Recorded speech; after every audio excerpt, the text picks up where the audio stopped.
क्या आप उन्हीं लोगों में से हैं जो अपने ही खानदान में शादियां करते हैं? बात समझ में आ रही है?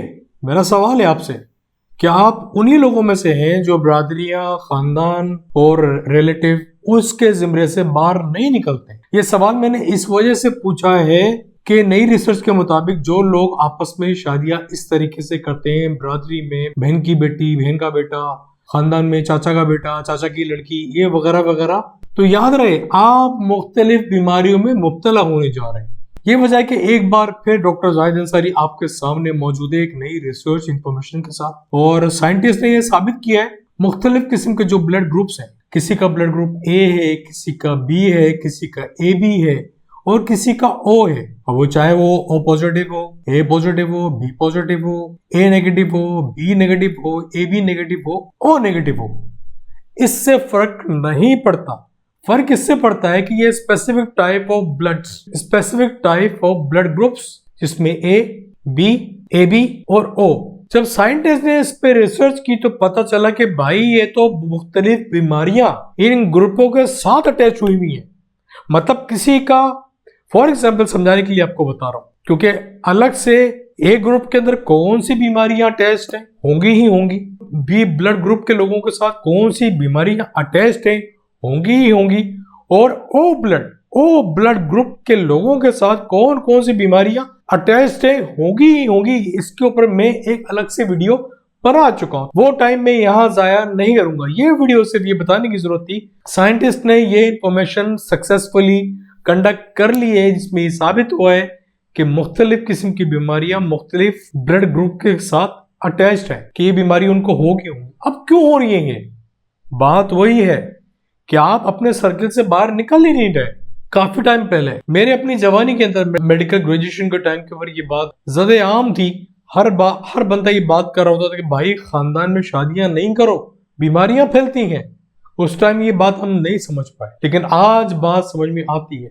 और लोग स्पेशली वेस्टर्न वर्ल्ड इस लिहाज से बहुत आगे जा चुका है। वैसे तो उनका सोशलाइज्ड लाइफ उनकी बड़ी डिफरेंट है हमारे लिहाज से, लेकिन फिर भी वो डीएनए टेस्ट कराते हैं, वो ब्लड टेस्ट कराते हैं, ताकि ये बीमारियां, या तो ये बीमारियां कंडक्ट होकर हमारे सामने आए कि भाई इसको ये बीमारी हो सकती है, उसके खानदान में ये बीमारियां हैं, उसकी माँ को, उसकी बहन को, उसके घर वालों को डायबिटीज है, दिल की बीमारी है, कैंसर गुजरा है। तो अच्छी फैमिलियां, पढ़ी लिखी फैमिलियां इस चीज को कंसिडर करते हुए रिश्ता करने से पहले 100 मरतबा सोचती हैं, क्योंकि साइंटिस्ट ये प्रूव कर रहे हैं आज के जमाने में कि ये ब्लड ग्रुप से रिलेटेड जो जो बीमारियां हैं वो तो सर अपना काम दिखाएंगी। अक्ल के अंधों से बचकर अपनी जिंदगी को, अपनी फैमिली को बचाते हुए क्या फैसला करते हैं, ये फैसला आप ही पे मुनहसर है। तो ये एक छोटी सी इंफॉर्मेशन थी जिसमें डिफरेंट ब्लड ग्रुप्स साबित हुए हैं, साइंटिस्ट ने साबित करवाए हैं कि मुख्तलिफ किस्म की बीमारियां ब्लड ए ग्रुप से, ब्लड बी ग्रुप से और ब्लड ए ग्रुप से के साथ अटैच्ड है। जो वीडियो मैं बना चुका हूँ चैनल पे मौजूद है, काइंडली स्क्रॉल कीजिए और देखिए कि ए ग्रुप के साथ कौन कौन सी बीमारियां अटैच्ड है, बी ग्रुप के साथ कौन सी अटैच्ड है और ओ ग्रुप के साथ कौन सी अटैच्ड है। उम्मीद है एक और आपको मैंने इंफॉर्मेटिव वीडियो दी है जिन पे ये वो टॉपिक्स है जिन पे लोगों की नजर नहीं है, सब चूरन चटनी बेच रहे हैं सिवाय मेरे। अब मुझसे एक सवाल किया गया कि आप बोल रहे हैं खानदान में शादियां नहीं करें, दूसरे खानदान में करें, अपनी बरादरी से बाहर निकले, तो बीमारियां उनमें से भी तो होंगी। जी हाँ होंगी, लेकिन वो जरासीम, वो जेनेटिक, वो जीन, वो डीएनए जो एक खानदान से खानदान एक ही लाइन में चलता आ रहा है, आप उससे बचेंगे और प्रोबेबिलिटी कम हो जाएगी। मतलब ratio of having a same disease from different खानदान, एक बीमारी दूसरे खानदान से लेने में चांसेस कम है। समझ रहे हैं? सवाल ये है कि भाई आप खानदान से मना कर रहे हैं, वही बीमारी किसी और खानदान में भी तो मिल सकती है। जी हाँ मिल सकती है, लेकिन उसका रेशियो कम होगा। आपको वो बीमारियां लगे, आप उन बीमारियों में इन्वॉल्व हो, इसका रेशियो कम होगा। यही वजह है कि डीएनए आपका चेंज होगा एक खानदान से दूसरे खानदान, और डीएनए जैसे चेंज होता है तो chance of having a same disease ratio कम हो जाता है। अब डीएनए का यहाँ पे मतलब क्या था? डीएनए का मतलब था कि एक नस्ल से दूसरी नस्ल, दूसरी नस्ल से तीसरी नस्ल एक ही जनरेशन में चली आ रही है, एक ही खानदान में चली आ रही है। अब मैं बायकास अंसारी हूँ, तो अंसारी इधर अंसारी, अंसारी इधर अंसारी चली आ रही है। तो ये नस्लों का फैक्टर है जो कि बीमारियां अपने साथ लेकर जनरेशन टू जनरेशन एक ही तरीके से चला आएगा।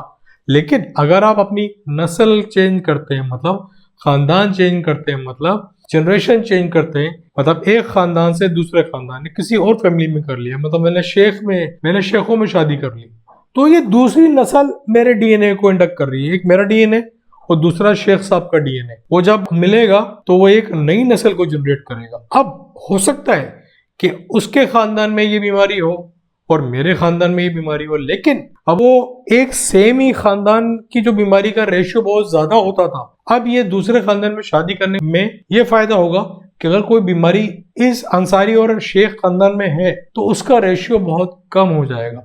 Chances of having a same disease for generations to generation would be minimum.